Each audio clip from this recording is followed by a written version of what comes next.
How to delete a Facebook group. First of all, go ahead and open up the Facebook application on your phone. As you can see, you are now in the Facebook homepage. Here, you can view pages and friends' posts. On this page, go to the bottom panel and tap on Menu. Then, tap on Groups as shown. Open any of your groups from here. Once you're here, tap on Manage. Scroll down to the end and tap on Delete Group on the right.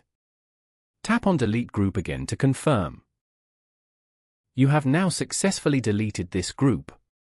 This way, you can have full control over how you deal with Facebook groups.